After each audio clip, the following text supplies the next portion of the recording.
Boa tarde, 12ª aula do curso de foliações holomorfas, e hoje nós vamos falar sobre modelos minimais para foliações em superfícies. Bom, na aula passada, a gente viu, entre outras coisas, 3 classes de exemplos de foliações, né, que vão jogar um papel importante na discussão de hoje. A gente começou falando sobre fibrações racionais, né? São foliações, talvez as mais simples possíveis, né? Dadas por uma aplicação da superfície em uma curva, uma aplicação que é própria, e o caso mais simples é quando a fibra geral dessa fibração é isomorfa a um P1, e essas são as chamadas fibrações racionais. Elas são, entre as fibrações mesmo, elas são muito particulares, porque toda fibração racional é birracionalmente equivalente a uma fibração lisa. E, além disso, admite você tem um critério muito simples, né, para entender quando que uma curva lisa, isomorfa P1, é fibra de uma fibração racional. É se somente se essa curva tem autointerseção zero.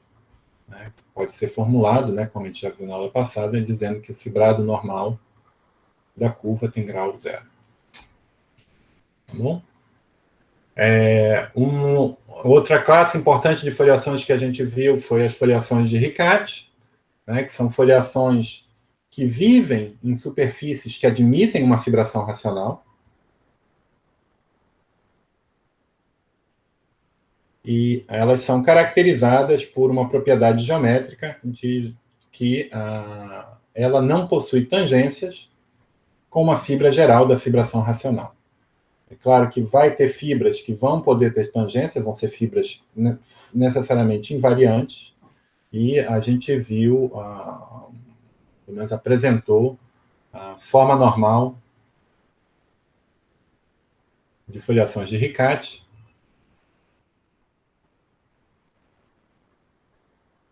né, em que você normaliza pedindo que a fibração seja lisa, utilizando o resultado anterior, e fazendo certas operações birracionais na fibra para garantir que elas, ou bem, são não degeneradas, ou, quando degeneradas, têm um comportamento bastante específico. Mas, essencialmente, o que você pede é que a multiplicidade algébrica de cada uma das singularidades seja sempre 1. Pode ser que tenha só apenas uma, mas... E um último exemplo que a gente viu, né, já no momento em que a gravação já não estava ficando muito boa, né, estava tendo problemas com a conexão à internet, foi a foliação muito especial de Brunello, a foliação especial de Brunello, que é construída começando por uma foliação linear, invariante por esse automorfismo sigma, né, que tem ordem 3, e passando para o quociente. No quociente, a gente obtém uma foliação, numa superfície, em princípio, que é singular, acho que tem singularidades fora dos pontos fixos, fora desse triângulo invariante, né? Vão ser singularidades que vão estar aqui. E são 3, né? Aqui, a superfície é singular. E a foliação, ela vai deixar essa curva C, né, que a gente verificou que tinha autointerseção 3, invariante, e vai ter uma única singularidade numa vizinhança dessa curva, correspondendo justamente ao nó, que vai ser a imagem desses 3 pontos, né, que são identificados pela ação de sigma.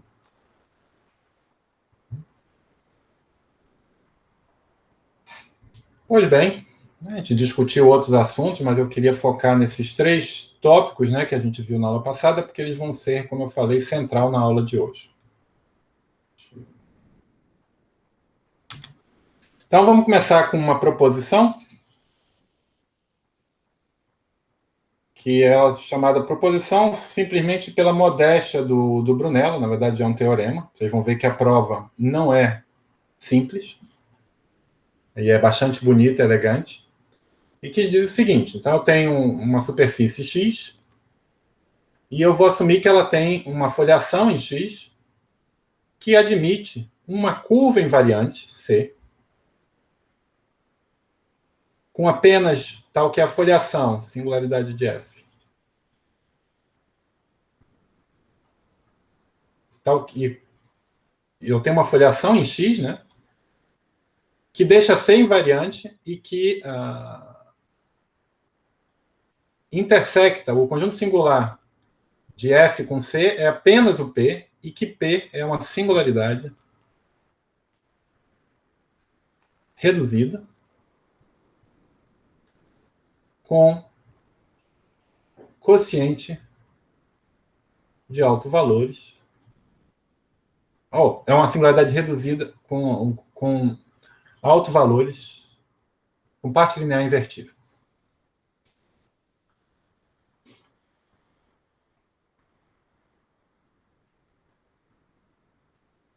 Certo? Então, uma coisa que é já dessa hipótese, né?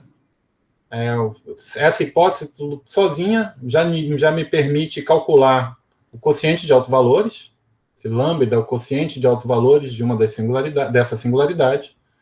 Então, eu sei que para uma separatriz é lambda, para outra é 1 sobre lambda, e quando eu considero para a curva total, né, eu tenho que adicionar um 2 aqui, né, que vem duas vezes a interseção de um ramo com outro. Esse é o Camacho-Sade, é o índice de Camacho-Sade dessa singularidade. Como a minha curva tem autointerseção 3, por hipótese, eu tenho essa equação. Então, eu tenho que lambda mais 1 sobre lambda é igual a 1. Ou, se você preferir, multiplicando tudo por lambda, eu fico com lambda ao quadrado mais 1 menos lambda é igual a 0.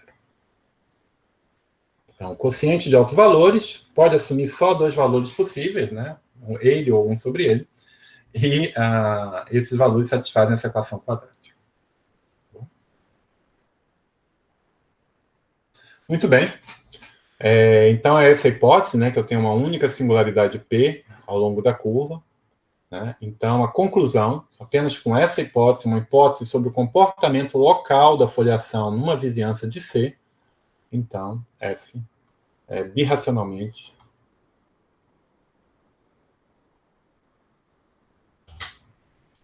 equivalente à foliação especial de Brunel.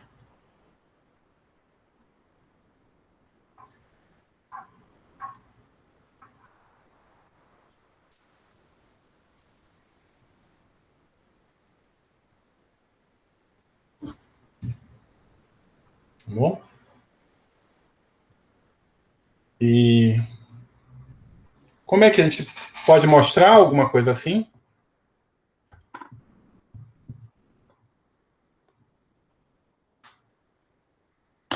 Tá certo? Então, a ideia... Bom, a gente tem que reconstruir, a partir de simplesmente essa informação, a gente tem que reconstruir a foliação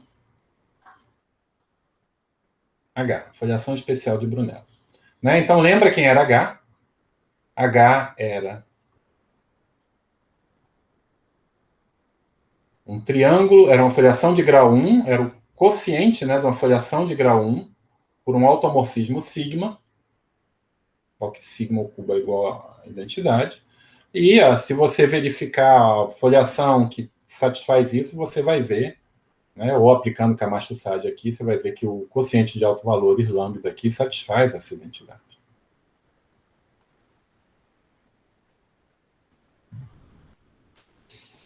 Bom, mas claro, como ela é invariante por esse automorfismo, né, que leva esse ponto nesse, esse ponto nesse, esse ponto nesse, eu tenho que esses quocientes de altos valores vão satisfazer, vão ser todos o mesmo, né? Ele ou o inverso dele. Então, uma maneira de você calcular isso é você observar o seguinte, é aplicar a fórmula de Baum-Bott. Né? Eu sei que o Baum-Bott dessa singularidade é lambda mais 1 sobre... Bom, vamos chamar aqui que o quociente é... Bom, É o lambda que eu vou mostrar que é o mesmo lambda, mas que eu não mostrei ainda. Então, o bound-bot é lambda mais 1 sobre lambda mais 2. Eu sei que a soma do bound-bot é igual ao grau do NF ao quadrado, ou NG, vamos chamar aqui, começa aqui com G e H. G cocintal. NG ao quadrado, mas isso tem grau 1, então o que eu tenho aqui é 9, e aqui o que eu tenho é 3 lambda mais 1 sobre lambda mais 2. Então, o quociente aqui fica 3, e eu tenho a mesma expressão que eu tinha aqui, né?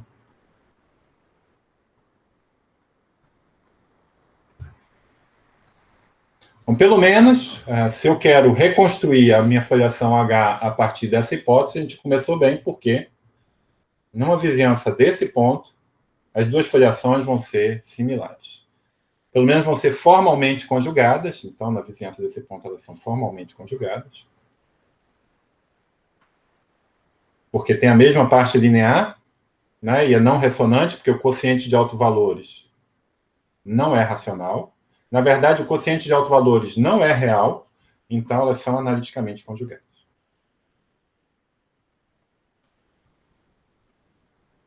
Com todas as três singularidades da minha foliação G, né, que vai dar lugar a H, elas são equivalentes às singularidades da minha foliação F. Certo? Então, a primeira coisa que a prova começa fazendo é, ele tem que, a partir desse dado, dessa configuração, então, o primeiro passo, a partir dessa configuração, eu quero produzir essa configuração. Então, fazendo o quê? Um recobrimento de ordem 3. Tá bom? Então, como é que é feito feita essa demonstração, né?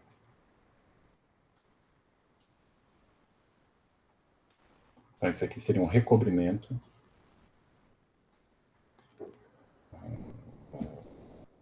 de vizinhança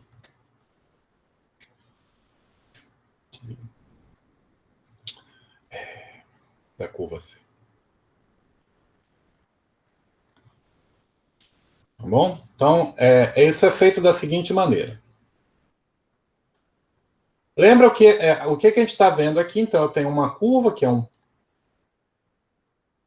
Se eu tiro o ponto, então isso é isomorfo a uma esfera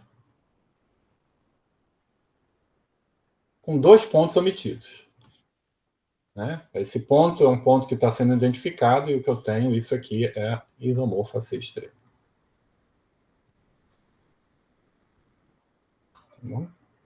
Então, uma coisa que a gente já sabe, como isso aqui é C estrela, e entendendo como a holonomia, né, se eu pegar um caminho numa vizinhança da singularidade, vai corresponder a um caminho assim.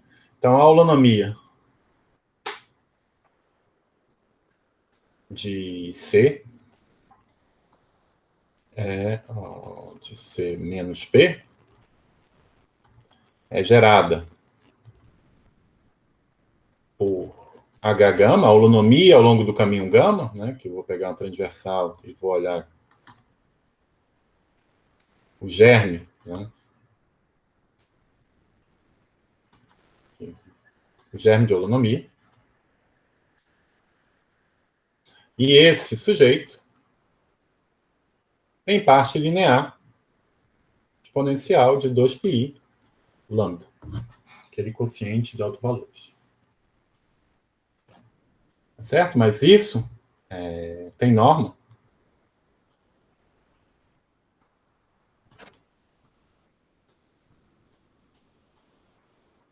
Diferente de 1.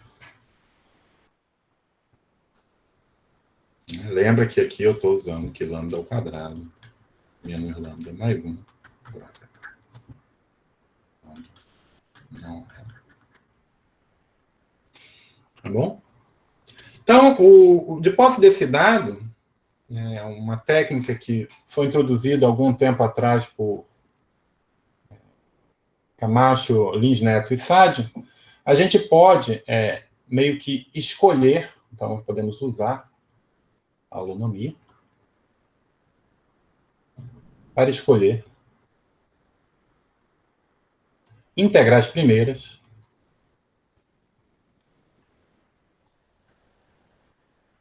privilegiadas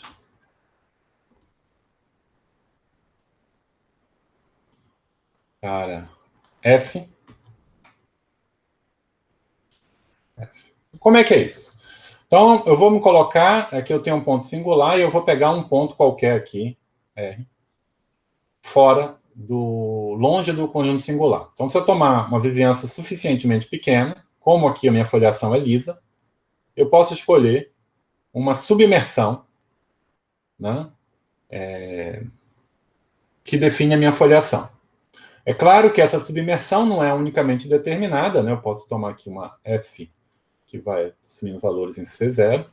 Vou pedir que meu ponto R, né, que a curva C, seja enviada em zero, mas mesmo isso não é suficiente para normalizar, para determinar a escolha de F, porque eu posso compor isso com qualquer automorfismo de C0. Mas o que eu posso fazer é escolher essa coordenada para que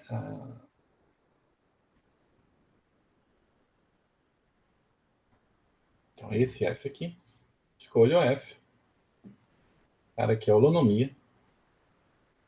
Então, perceba, escolher F é escolher uma coordenada transversal, né?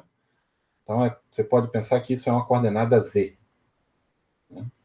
E eu posso escolher a holonomia, quando eu fizer o retorno, ela é uma aplicação dessa transversal nessa transversal, mas a Z é uma coordenada da transversal. Então, eu escolho F para que, quando eu escreva essa holonomia,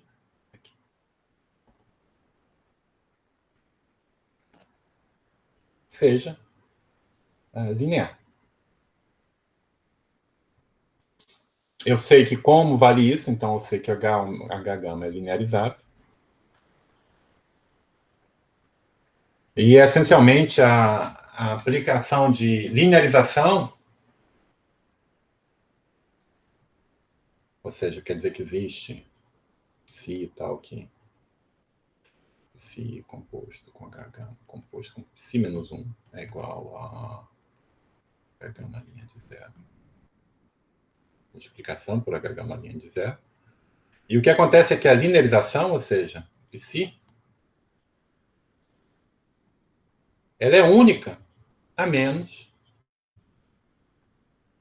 de C estrela. Multiplicação por C estrela. Então eu posso escolher essa F, vou escolher ela de forma única, para que essa holonomia seja linear. Então, como ela é única, menos de multiplicação por C estrela, a DF não está canonicamente associada à foliação, mas a DF sobre F é a única informa invariante pela holonomia. Em vizinhança de R.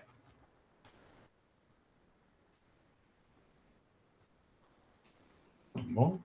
Então, isso me dá essa liberdade, né? Me dá essa possibilidade de construir funções. Bom, é a única forma em vizinhança de R, invariante pela holonomia e com resíduo ao longo de C igual a 1. Bom, então, tudo isso para dizer que, usando o fato de que minha holonomia é abeliana e gerado por um elemento que é linearizável, eu posso construir, nesse abertozinho aqui, uma única forma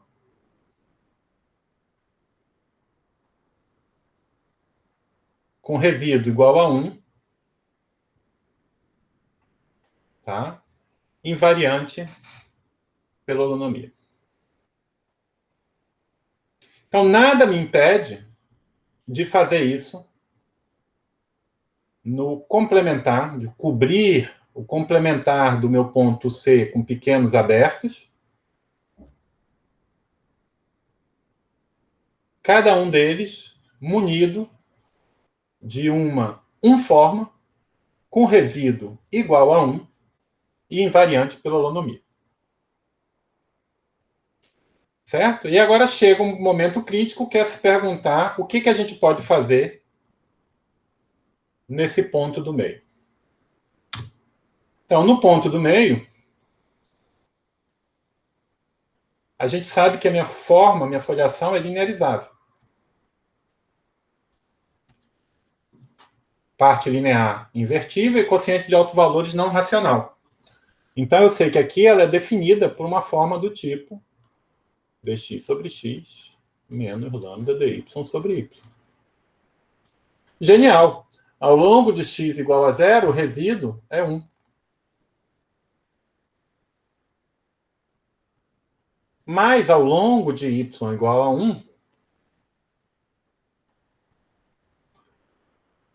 o resíduo de eta. Mas ao longo de y igual a 0, o resíduo de eta é menos lambda. Agora, o que acontece é que menos lambda é raiz de lambda ao quadrado mais lambda mais 1. Ou de x ao quadrado mais x mais 1. Né? Se lambda era raiz com menos lambda, tem que botar um mais aqui. Mas isso aqui é o quê? É x ao cubo menos 1 dividido por x menos 1. Ou seja, lambda menos lambda é raiz cúbica.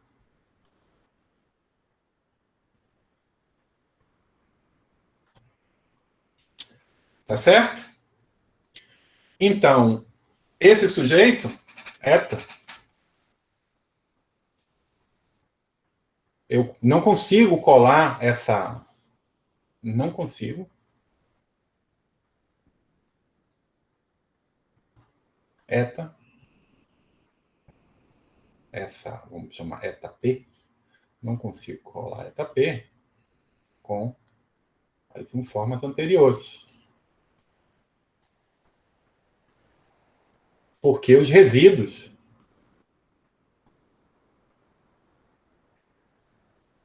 não são compatíveis. Então, eu consigo o resíduo compatível ao longo de x igual a 0, mas em y igual a 0 dá ruim. Eu poderia fazer a mesma coisa, forçar multiplicando aqui por menos 1 sobre lambda, eu ter o resíduo 1 em y igual a 0, mas esse aqui não ia funcionar. Então, não tem jeito. Então, o que acontece é que eu posso... Então, a solução é considerar eta P ao cubo. Então, isso aqui é uma... Então, se eu puder notar uma vizinhança V aqui da minha curva C, essa eta P ao cubo vai ser uma seção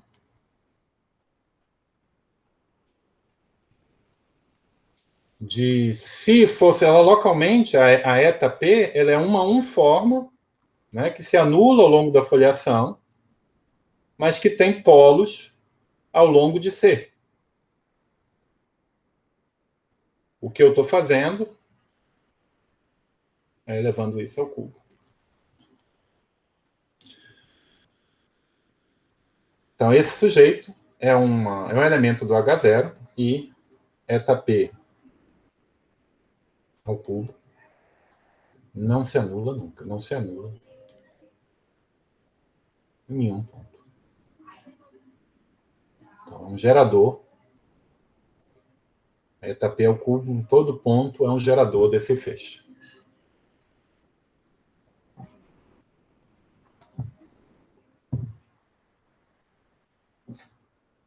Tá certo? Agora, eta P ao cubo não se anula e, ao mesmo tempo, eu não tenho seção aqui no H0 de N estrela de F tensor C. Né? Isso porque, se eu tivesse, eu ia obter uma forma em que os resíduos teriam que ser múltiplos e aqui fora teria que ser sempre o mesmo resíduo, mas chegando aqui, um teria que ser o outro vezes menos lambda.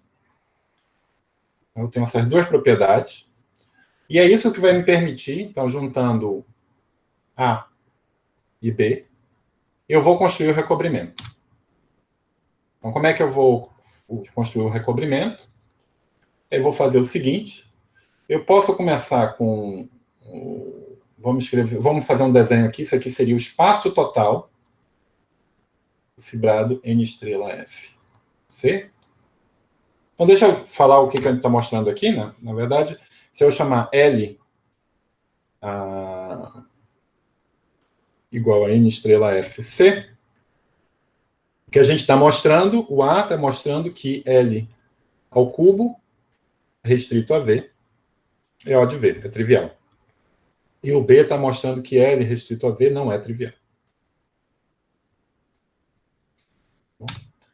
Então, deixa eu fazer essa construção, não tem nada a ver agora com folheação. Posso fazer isso em geral.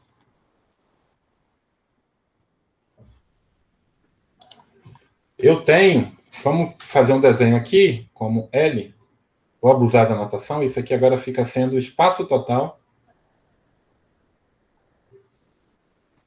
do fibrado L. Acho que eu vou usar a notação que a Brunella usa, que acho que é chamada de EL. Então, isso aqui é o quê? É uma 3 variedade, né, que com fibras C sobre X. Aqui é a seção nula do fibrado. Então, eu tenho X como subvariedade. E eu tenho a fibra C. Então, esse aqui é o espaço total de L.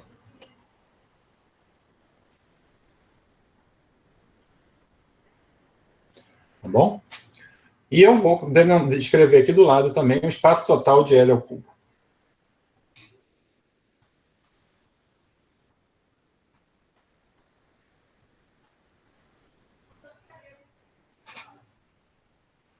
Tá certo? Também é um fibrado, mas as colagens são diferentes. E o interesse aqui é simplesmente que eu sei que eu tenho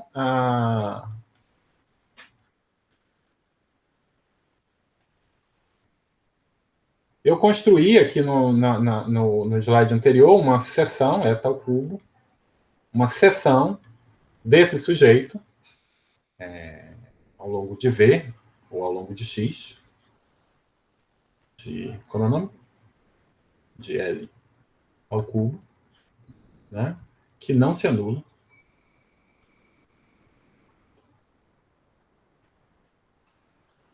Em vizinhança de V, em vizinhança de C. Tá certo? O que eu posso fazer é desenhar o gráfico desse indivíduo. Então, vamos dizer que a X, que era 2-dimensional, eu estou desenhando como uma coisa unidimensional. Vamos pensar aqui está a minha curva C. Vamos dizer que ela está batendo aqui em 2 pontos, como estou fazendo só um. Tá certo? E eu tenho minha seção de L ao cubo. Eu estou assumindo que ela não se anula aqui nesses pontos.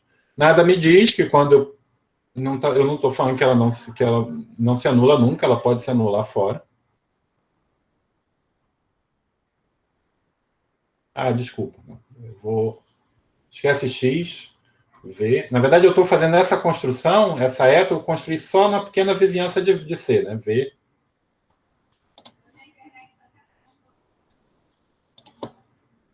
E eu construí ela que não se anula nunca nessa vizinhança. Tá certo? Então, ela não se anula, realmente.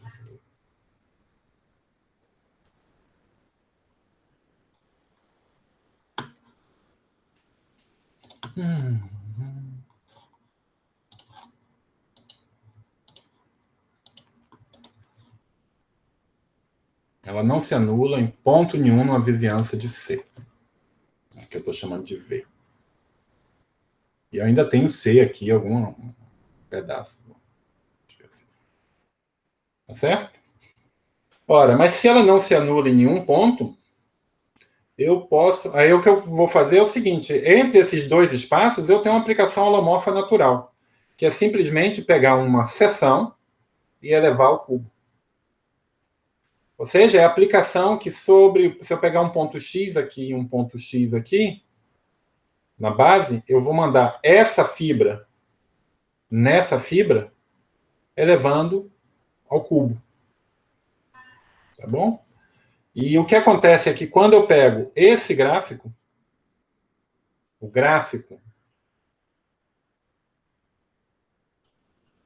de eta ao cubo, e considero a pré-imagem, isso vai me dar alguma coisa que vai ter 3 ramos, porque não se anula nunca na vizinhança da curva C, e a pré-imagem de um número complexo pela aplicação elevar ao cubo tem cardinalidade 3. E são 3 pontos distintos se esse ponto que eu estou pegando não é o zero.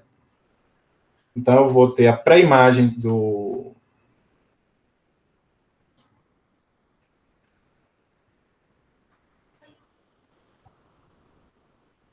Então, pré-imagem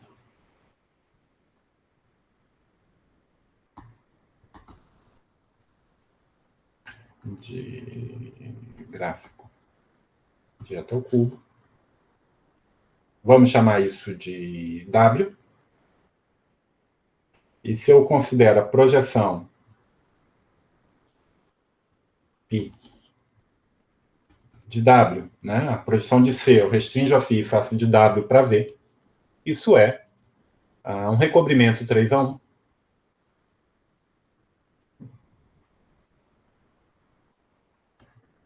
E, além disso, você vê que ele é conexo.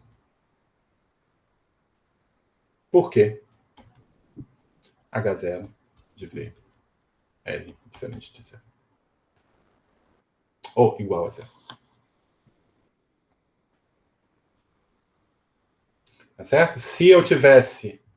Se fosse desconexo, eu teria que ter um ramo que ia ser uma seção, mostrando que o H0 desse espaço é 0. Teria uma seção do carro. Tá bom? E você pode se divertir, né? Então, é essa aplicação que eu estou vindo daqui para cá. Eu tenho... Agora, se eu olhar para a pré-imagem dessa seção, essencialmente a aplicação é construída para garantir que a pré-imagem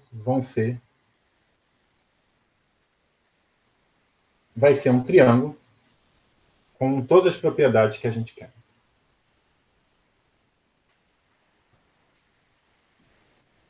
Tá bom? E se eu olhar para essa vizinhança,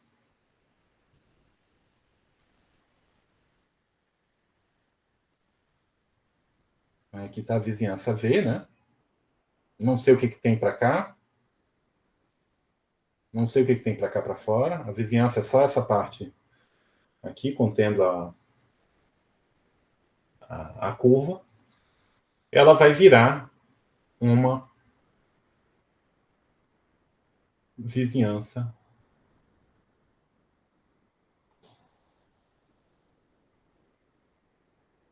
aqui. E agora observa também que essa aplicação, né? Eu fiz a construção sobre V, mas V está contido em X. E o meu fibrado L, ele é global. Tá certo? Então, na verdade, quando eu faço essa construção, eu tenho V contido em X, mas eu posso fazer essa construção globalmente, tá certo?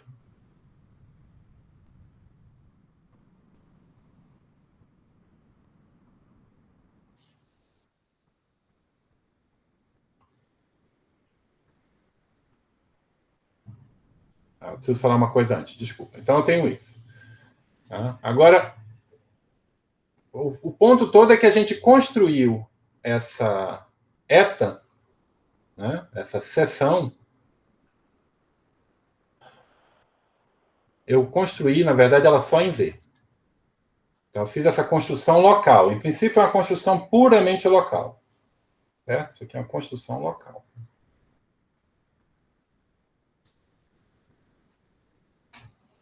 Mas deixa eu fazer agora um outro comentário. Então, vamos fazer a extensão global do que a gente acabou de ver. Então, o argumento se baseava nessa seção etal cubo, que era uma seção do H0 de V, ao longo de V, de ômega 1 de x log C ao cubo. Então, isso é uma seção local de um fibrado global.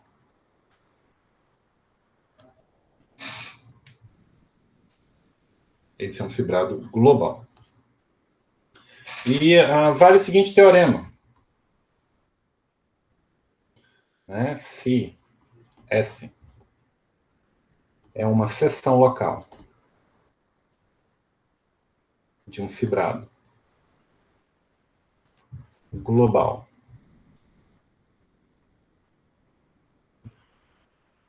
um fibrado global em uma superfície projetiva X,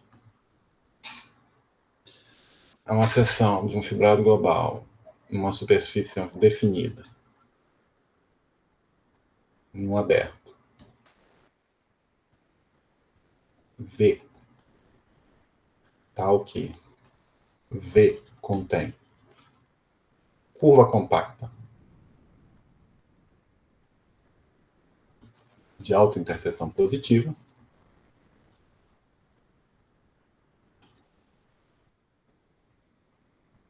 então existe S barra seção racional de E, racional global de E, tal que S barra restrito a V igual a S. Ou seja, objetos, seções locais de um feixe global ou de um fibrado global definido na vizinhança de uma curva de autointerseção positiva, elas se estendem. Então, na verdade, eu tenho eta barra cubo, que é uma seção meromorfa, uma seção racional de ômega 1 de x, log C. Isso me permite fazer essa construção. Eu tinha feito ela só em V, eu vou permitir ela fazer localmente. Vai acontecer uma coisa, eu vou ter pontos zeros, ninguém me falou que a minha seção não se anula nunca, e essa seção também vai poder ter polos. Ninguém falou que essa seção é holomorfa. Ok? Mas nada me impede de eu fazer a construção, e o que vai acontecer é que nos zeros e polos vão aparecer singularidades quocientes. Vocês podem fazer a expressão local do que é essa construção e verificar que fazendo essa construção perto de um zero ou perto de um polo, você compactifica, no caso do polo, no caso do zero já é compacto, e o que aparece são singularidades quocientes na superfície para a imagem.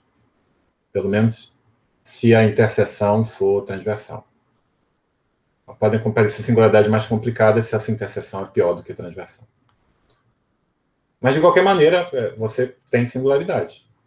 Então, o que eu posso pegar daqui é o quê? Eu tinha a V contido em X. Eu construí um recobrimento π para W, né, que eu tinha uma aplicação 3:1, né, que pegava a minha curvinha aqui e virava nessa coisa. E agora o que eu construí, eu posso pegar esse aqui, o Y, superfície singular, mas lisa na vizinhança desse triângulo projetivo.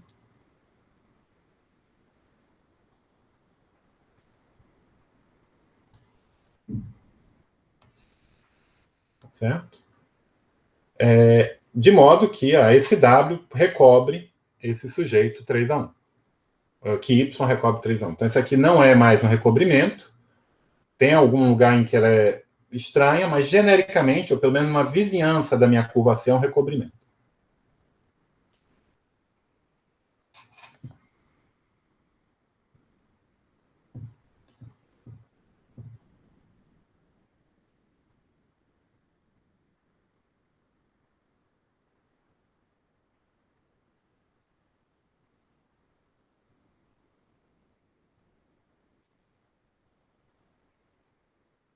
Tá bom? Tá, então, e o que eu tenho aqui? Na verdade, eu tenho Y, que tem algumas singularidades, mas tem também o meu triângulo lá contido, bonitinho. Ele tem uma foliação aqui, vamos chamar de G, e essa foliação tem só essas singularidades aqui nesses pontos.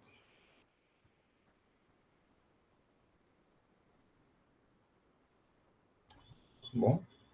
E vamos chamar essas curvas aqui de L1, L2 e L3. Então, observa o seguinte, pela Li ao quadrado é igual a 1. Cada um deles tem autointerseção 1. E Li vezes Lj é igual a 1 também. Todos eles se intersectam 1 a 1. Então, se eu olhar, por exemplo, L1 ao quadrado, L2 ao quadrado, Li, Lj, L2, eu obtenho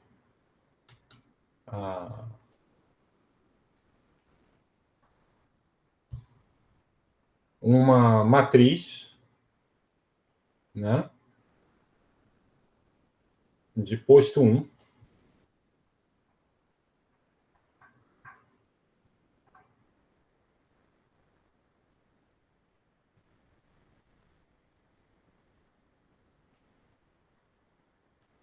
ou se eu olhar ainda, se eu olhar para essa matriz,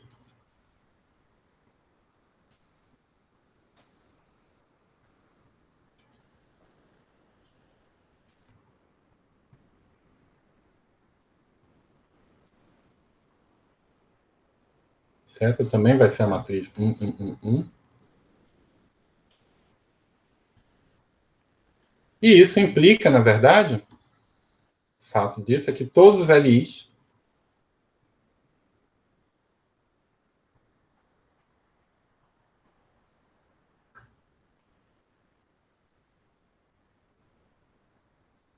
são linearmente equivalentes entre si. Por que isso? Vamos lá, vamos fazer devagar. Então, o que eu posso fazer é transformar. Eu não preciso assumir que y é singular. Eu posso matar essas singularidades resolvendo elas. O importante é que elas ficam longe dessa meu triângulo. Tá? Então, lembra que o que eu quero no final da história é mostrar que esse y é birracional a P2, que foi de onde eu comecei. Eu tenho que voltar para o início. Tá certo? Então, a primeira coisa é que o fato de que Li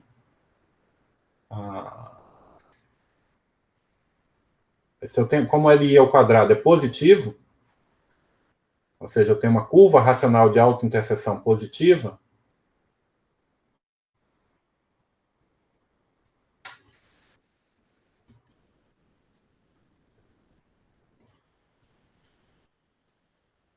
isso me diz que a minha superfície Y é racional. As únicas superfícies que admitem curvas de autointerseção positiva são as racionais. E agora, como ele é racional, ele é birracional a P2, segue que pique de Y é discreto. Ou seja, equivalência numérica é igual a equivalência linear.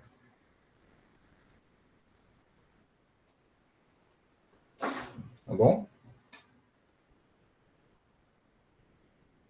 E o teorema do índice de Rod, talvez tenha um argumento mais simples, mas eu não estou conseguindo ver agora. Mas o teorema do índice de Rod me diz, essa matriz aqui tem posto 1, né, um autovalor positivo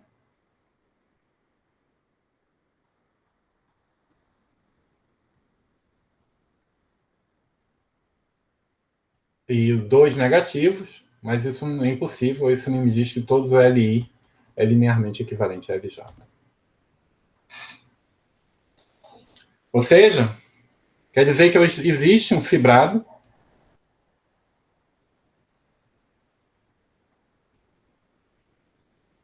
sobre Y e 3 seções, S1, S2 e S3, desse fibrado, tal que SI, no lugar de zero, é o LI. Estou acabando com meus slides. E eu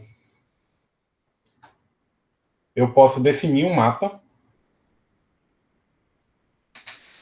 que manda um ponto X em S1, S2, S3X. E você vê que o efeito desse mapa, ele vai mandar o meu triângulo no triângulo canônico. Talvez aqui fora vai fazer alguma bagunça, vai contrair curvas, vai ter pontos de determinação, mas uma vizinhança do triângulo vai ser enviado numa vizinhança do triângulo. E aquela aplicação, a aplicação de recobrimento que eu tinha pela minha construção, ela vai agir numa vizinhança, ela se estende também para toda como aplicação racional, e aqui vai definir uma aplicação birracional que é holomorfa na vizinhança desse triângulo e corta as três retas, e intercâmbia as três retas. Mas se ela intercâmbia a reta, a pré-imagem de uma reta é outra reta. Mas se a pré-imagem de reta é uma reta, ela tem grau 1 automorfismo de P2. Então é assim que se retorna e mostra que a sua foliação, a menos de aplicações birracionais, é obtida começando em P2 e tomando automorfismo, o quociente por um automorfismo cíclico de ordem 3. Tá? Eu espero ter conseguido passar a ideia para vocês. Para preencher todos os detalhes e verificar tudo, tem que trabalhar um pouquinho mais, mas a ideia é essa. E como eu tinha falado, Brunella chamou de proposição por modéstia pura, porque é um teorema, não é imediato. Tá?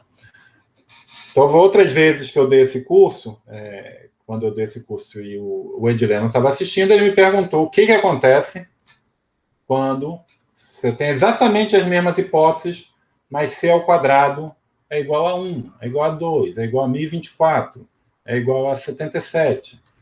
O que você pode dizer? E ele estudou o problema e mostra que essa situação em que você só tem um nó, eu acho que só pode acontecer quando C ao quadrado é igual a 1, 2, 3. Bom, tem um número finito. Ele mostrou que tem um número finito de possibilidades e classificou todas as possibilidades. Tá certo? Não é muito complicado, mas isso apareceu na tese dele. Você já tem a referência, vocês podem dar uma olhada. É a mesma lá que tem o teorema da separatriz. E percebam que o tema é o mesmo, né? Você, a partir de você tem uma curva invariante, a partir de informação da matriz de interseção, aqui é uma curva invariante com uma componente só. Estou assumindo que ela é racional nodal e eu estou dizendo que a autointerseção é positiva. Eu estou querendo reconstruir a minha foliação. Então, é mais ou menos o mesmo tempo. Tá bom? Muito bem.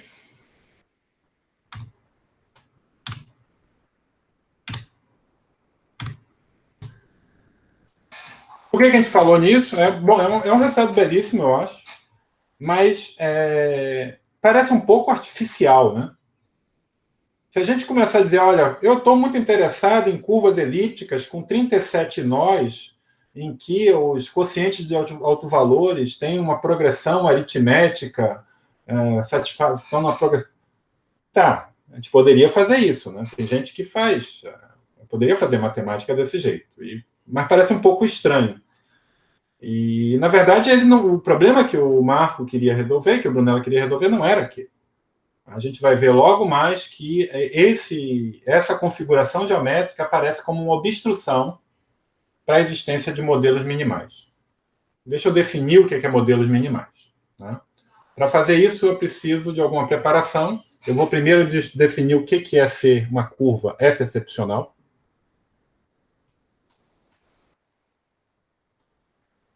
E vou também definir aqui primeiro o que é ser um modelo relativamente minimal. Aí no próximo, mais para frente, a gente vai definir o modelo minimal.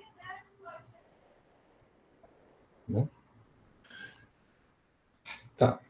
Então, tudo isso é um pouco buscando o análogo da teoria de modelos minimais para superfícies, né? A gente sabe que uma superfície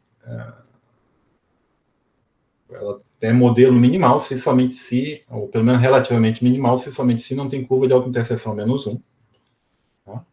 Então, aqui a gente vai buscar um análogo das curvas excepcionais. Então, foi uma curva F excepcional. E a gente vai pedir duas condições. A gente vai pedir que ela seja racional e de autointerseção menos 1. Essas são as únicas curvas numa superfície que a gente pode contrair e obter uma superfície lisa ainda. Se você tiver uma curva de autointerseção negativa, você pode contrair, às vezes tendo que sair da categoria algébrica, se você começou nela, mas você pode contrair, mas nunca vai ser lisa, a não ser nesse caso. Então, essa é a condição para poder contrair, é a condição para contrair,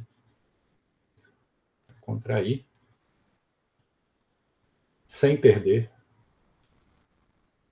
licitude. Sem perder.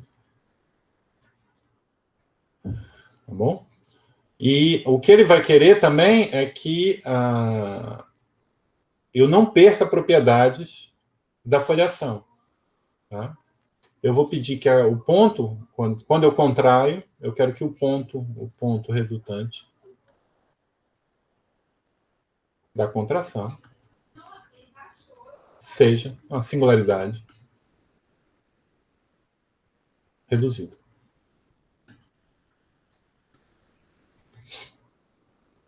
Tá certo? Então, por exemplo, eu não posso contrair se eu pegar uma curva C, com aquelas propriedades, mas que é não invariante, eu vou obter uma singularidade de crítica e isso aqui é proibido. Essa curva não é excepcional.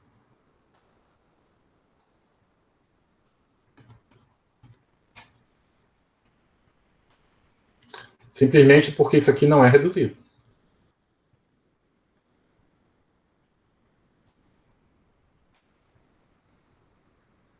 Tá bom? Então, se você pensar 2 segundos, você vê que só tem poucas possibilidades para as curvas F excepcionais, né? Você pode ser uma curva que, quando você contrai, tem um ponto liso. Então, ela aqui vai ter que ter só uma separatriz.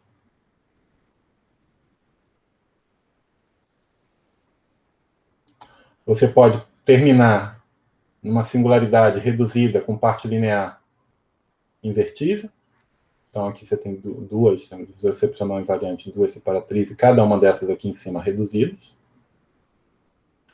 Ou então você pode terminar numa cela nó. Então, aqui você vai ter a mesma figura. Aqui vai ser uma cela nó. E aqui vai ser uma cela. São essas 3 possibilidades para você ter uma curva F excepcional, um pouco quase que da definição. Certo? Entendido o conceito de curva F excepcional, a gente define o que é uma foliação relativamente minimal. Então, diz que ela é relativamente minimal se ela é reduzida, no sentido de singularidade reduzida.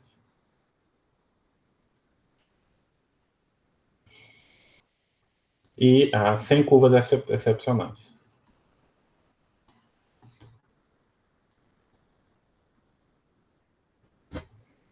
Tá bom? E a proposição quase que imediata é que toda foliação possui um modelo relativamente minimal. Por quê? Você começa com uma foliação qualquer, você aplica Seidenberg, aqui só vai ter uma foliação G só com singularidades reduzidas, e agora você faz contração de curva F excepcional.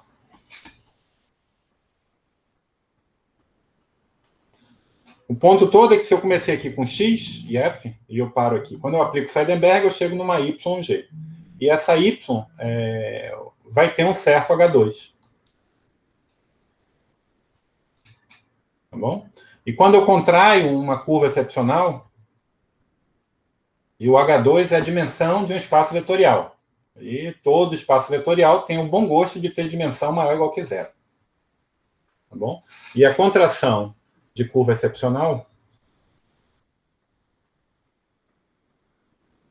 diminui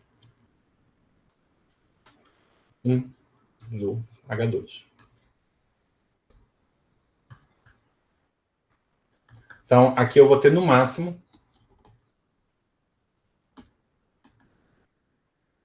H2 de YQ contrações.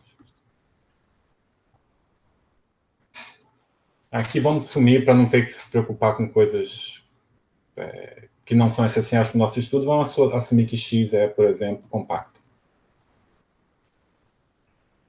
Não, esse argumento de finitude não seria possível, né? Eu não saberia que esse cara é de dimensão finita. Tá bom?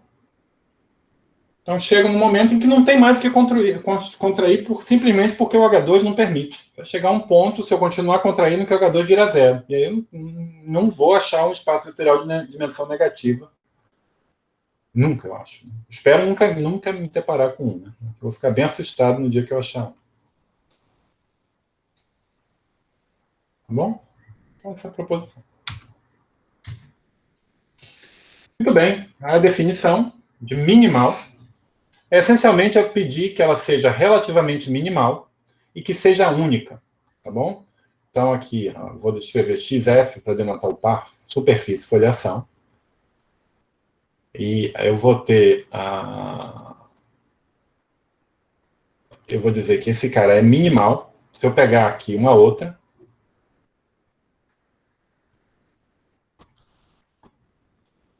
YG, uma aplicação, essa aqui relativamente minimal.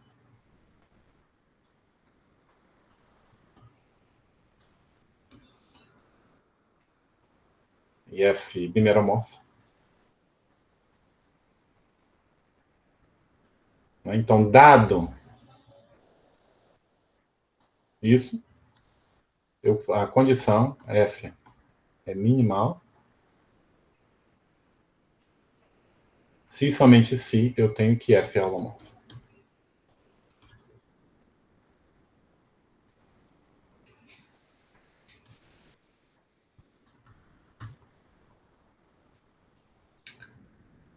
Ou seja, dada duas foliações, dada duas modelos, eu vou dizer que XF é minimal, se dado um outro modelo relativamente minimal para a mesma foliação, ele é biolomorfo a minha XF. Ou seja, eu estou pedindo que XF seja única a menos de biolomorfismo. Então, de forma informal,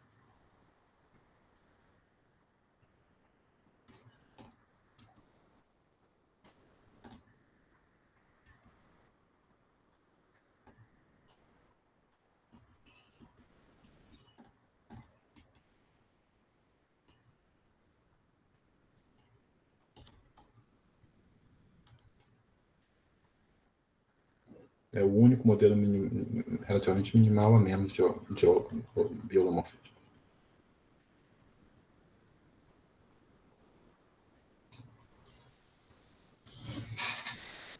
Bom?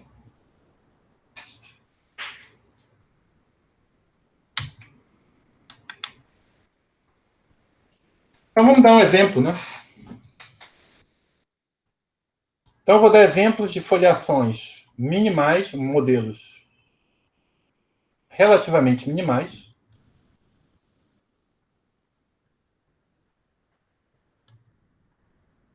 que não são minimais.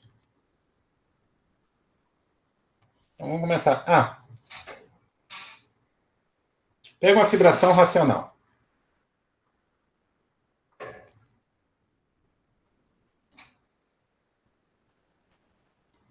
E eu posso fazer o seguinte jogo com ela. Pega um ponto aqui.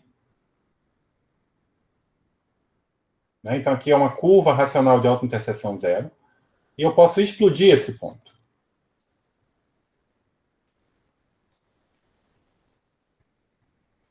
Tá bom? Então, se eu chamar isso aqui de F, aqui eu vou ter F barra transformado estrito e um E, que é um divisor excepcional. Tá certo? Agora, por construção, quando eu faço blow-up, essa curva passa a ter autointerseção menos 1 e essa curva aqui passa a ter autointerseção menos 1. Convido vocês a fazerem um exercício de verificar que é assim. Essencialmente, é porque π estrela de F mais F bar.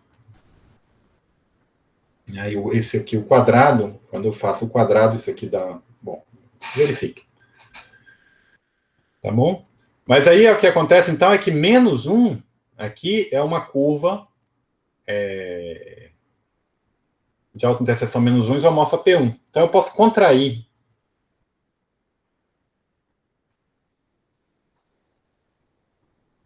E agora o que apareceu aqui é π de E. Então, eu explodi esse ponto. Então, essa aplicação está levando esse ponto no π de E inteiro. E o π de F está sendo mandado em um ponto apenas.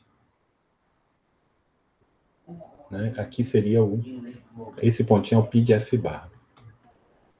Então, isso aqui é uma aplicação birracional, mas não é biholomorfa. E eu estou com duas foliações lisas. Bom, você pode fazer a mesma coisa se você pegar uma foliação de Riccati com uma fibra invariante com duas singularidades nela.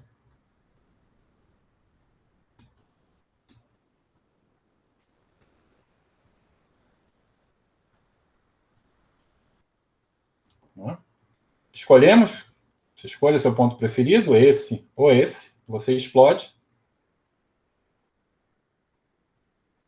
E a figura que você tem é um pouco mais complicada, porque essa curva é a única invariante, mas você vai ter, isso aqui é F, vai ter o F barra e vai ter o E, e tanto E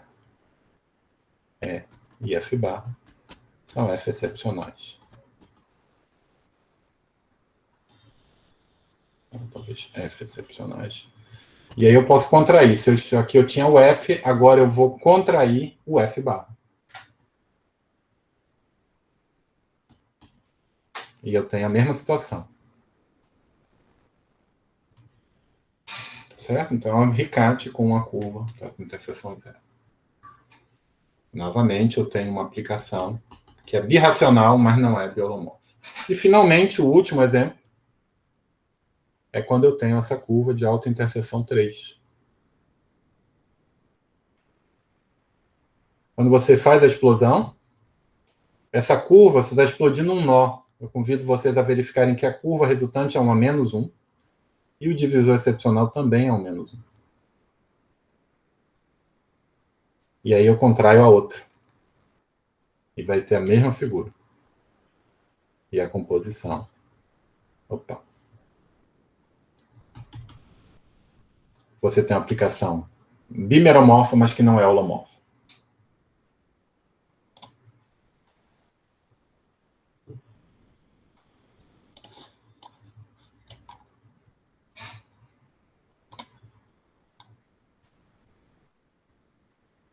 Tá certo?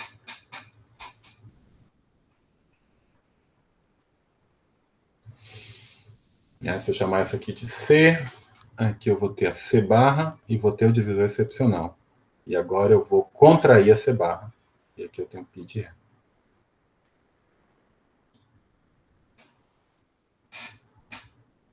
Então, tenho esses três exemplos. E antes de continuar, né, buscando uma caracterização de todas as subfoliações que não admitem modelos minimais, já que eu sei que todos admitem modelos relativamente minimais, eu posso me perguntar quando não admite modelo minimal. Deixa eu enunciar uma proposição. Né? Eu vou dizer que XF é relativamente minimal.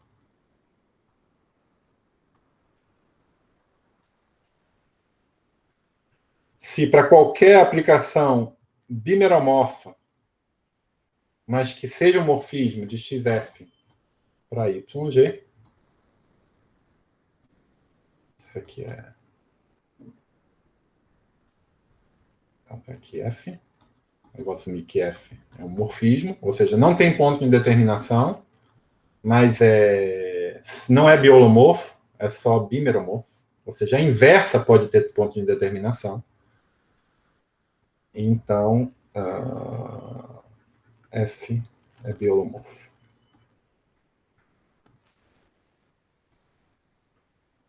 Biolomorfo. Então, F relativamente minimal. Se somente se... Eu vou pedir que isso aqui seja reduzido. Esse é o enunciado. Né? F é relativamente minimal se dada qualquer aplicação reduzida e qualquer morfismo meromorfo, esse morfismo é automaticamente biolomorfo. E a definição de relativamente minimal é a mesma coisa, é mais a mesma coisa, né? Está aqui, ó. Se para qualquer aplicação, então XF é minimal. Se somente se, para qualquer YG para XF, com YG reduzida, eu tenho, na verdade, e aqui a aplicação bimeromorfa,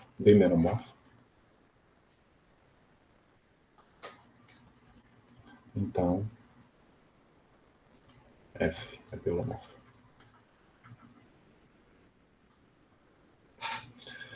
É quase que brincar com as definições. Eu recomendo que vocês tentem provar isso. Vocês podem olhar o enunciado no livro e tentar provar sem ler a demonstração. Se não conseguirem, leiam a demonstração depois. Tá bom? Eu quero terminar a aula de hoje dando uma ideia, demonstrando esse teorema. O teorema que diz o seguinte: seja uma foliação que não possui o modelo minimal. Ela certamente possui um modelo relativamente minimal, mas não possui, ele não é único, né? Então, XF é bimeromorfa, um dos exemplos que eu mostrei para vocês. Fibração racional. Uma RICAT não trivial é justamente uma RICAT que admite uma fibra invariante com duas singularidades. Tá bom? E a foliação muito especial, a foliação de Brunel.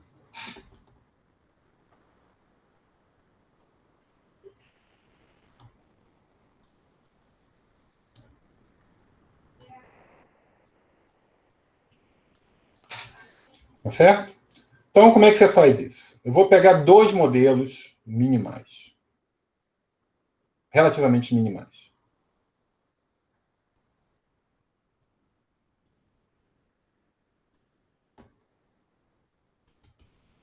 Tá bom? Então, são dois. Ambos são relativamente minimais. E aqui eu vou pegar uma aplicação F bimeromorfa. Estou sempre assumindo x0 e x1 compactas, tá? Agora, eu quero mostrar que a F... Bom, eu estou assumindo que esses dois modelos são diferentes, ou seja, eu estou assumindo que a F não é biholomorfa. Né? Se fosse biholomorfa, seria o mesmo modelo minimal identificado por automorfismo. Tá certo? Então você podia até falar o seguinte: podia ser que a F fosse um morfismo, mas bom, eu troco, pego a inversa, ou uso a proposição anterior. Eu sou levado a estudar esse caso.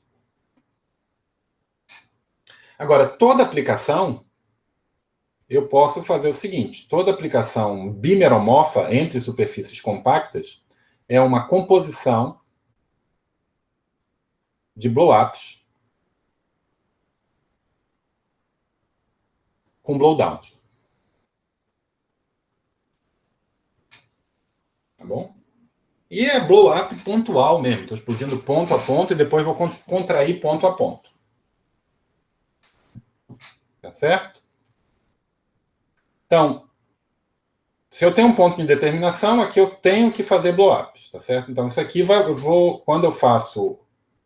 Vai ser uma sequência, uma sucessão de blow-ups. Então, aqui, no Y0, eu vou ter uma sequência de curvas racionais se intersectando de algum modo. Certo? E como eu comecei com uma aplicação que não era birracional, bimeromorfa, vai ter que ter alguma coisa que é o divisor excepcional. vai ter que ter alguma componente no divisor excepcional, digamos essa aqui, que é enviada numa curva. Se todas essas componentes fossem enviadas por um ponto, eu não precisaria explodir nada. Então vai ter uma coisa que é enviada por essa π, uma componente irredutível, tal que essa dimensão de π de E é igual a 1.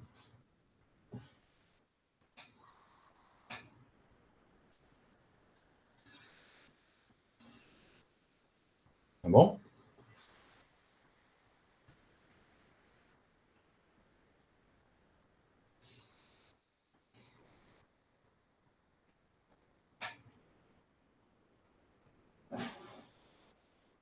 Então perceba, eu explodi um monte de coisa, aí eu obtenho um π de E aqui, e depois eu começo a contrair. Para poder chegar aqui. Certo? Então,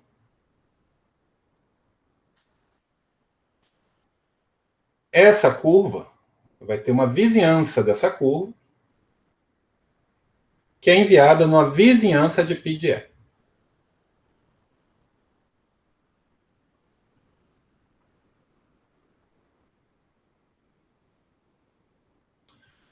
Certo? Bom, eu estou botando π de E aqui como uma curva lisa, mas não tem que, a gente não sabe. Bom, desculpa. Não, esquece. Não tem nada de vizinhança. Não.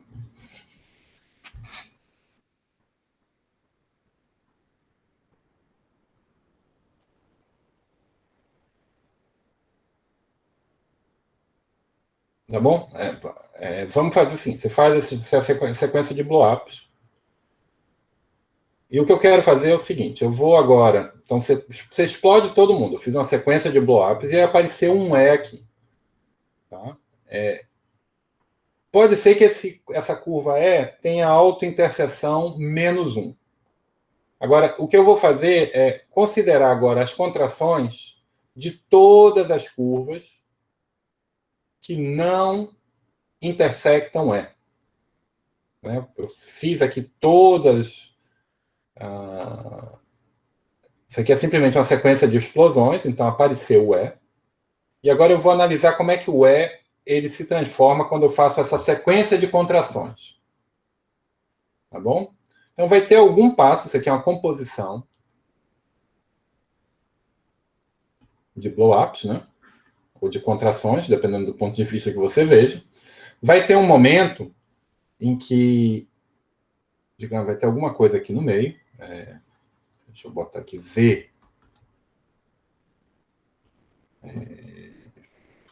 G tilde, G'.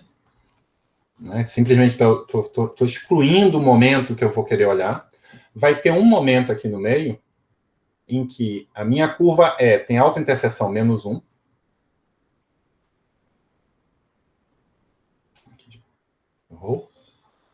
Rho de E. Vai ter autointerseção. Oh, desculpa.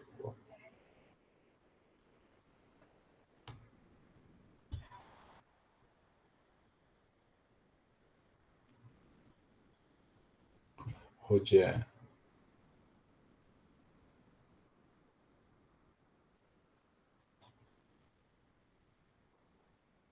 Eu não sei qual é a autointerseção de Rodiano. Deixa eu dar uma olhadinha.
Hum.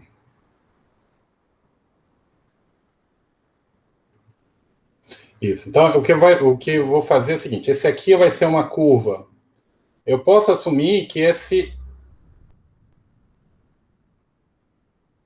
é o último divisor excepcional, né? No seguinte sentido. Nossa, esse desenho aqui não está bom. Vamos pegar esse aqui. Ah.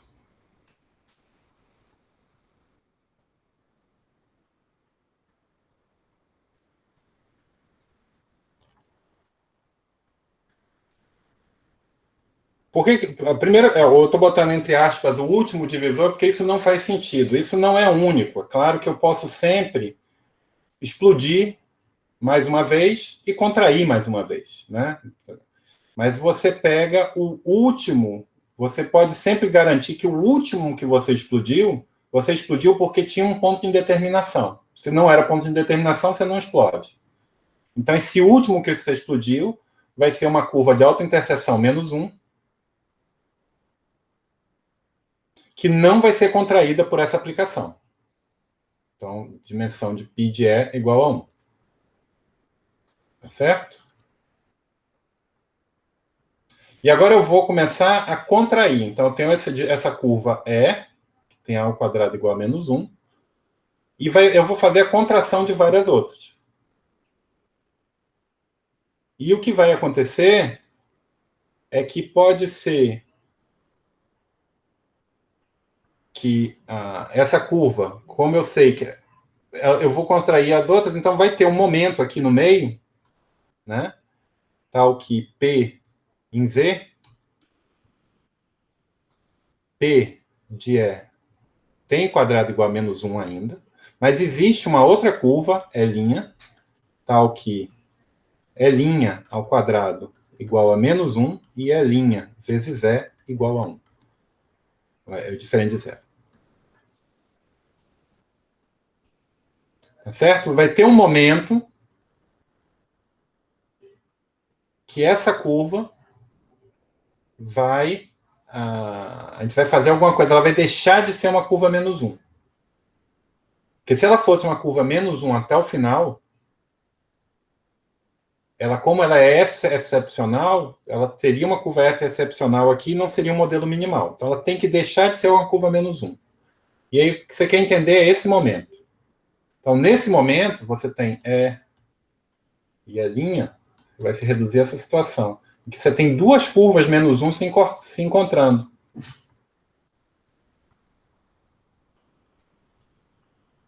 Tá certo? E você verifica que você tem três possibilidades apenas.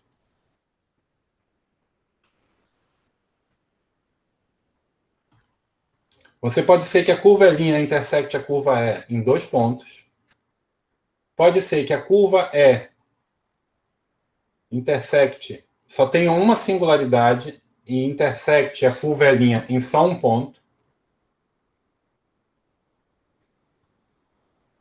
Ou pode ser que a curva E' tenha duas singularidades. Perceba que se eu tiver nessa situação que só tem uma singularidade aqui e aqui eu tivesse duas, então de duas,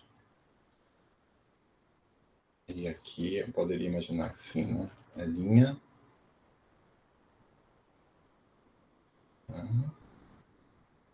Qual que falta? Digamos assim.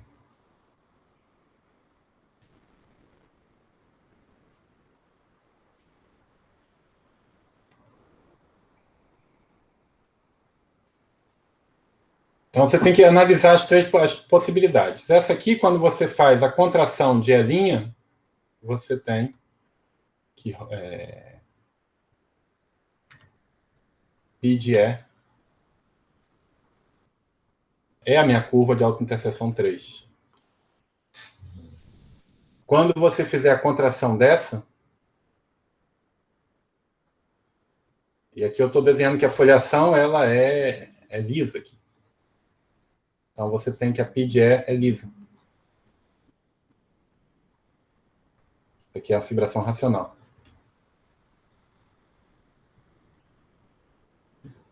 Simplesmente porque eu tenho uma curva, nessa aqui tinha autointerseção -1, quando eu contraio uma curva que intersecta ela, essa aqui passa a ter autointerseção 0, e a gente já viu que quando isso acontece, você é parte de uma fibração racional.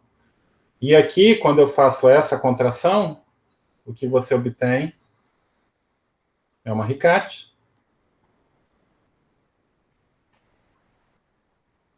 Novamente, uma curva de autointerseção 1, mas com 2 singularidades, então você vê que é uma RICAT. E aqui também, a única diferença é que, como só tem uma singularidade aqui, a contração seria um ponto liso, teria uma única singularidade.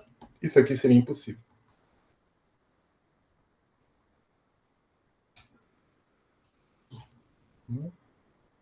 Então, são argumentos relativamente simples, né? Que eu me enrolei um pouco para apresentar para vocês, mas é justamente essa ideia, a ideia-chave é essa do último divisor excepcional, né? Que é uma curva, que é o último bloco que você realmente precisa fazer, que você não pode evitar. Então, isso vai te dar uma curva -1, que você vai seguindo, que ela não vai desaparecer nunca, né? Vai cair lá, mas você vê o último momento em que ela ainda é -1, e ela vai deixar de ser -1 porque se intersecta com outra curva.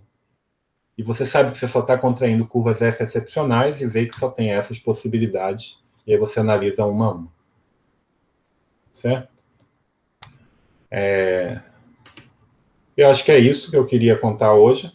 Mas aí você vê que realmente a grande dificuldade desse resultado é a proposição / teorema que a gente mostrou no início da aula. É o caso mais difícil. O resto tudo é coisas padrões, né? Curva de racional de autointerseção 0 é parte de uma fibração racional. Bom? Então a gente continua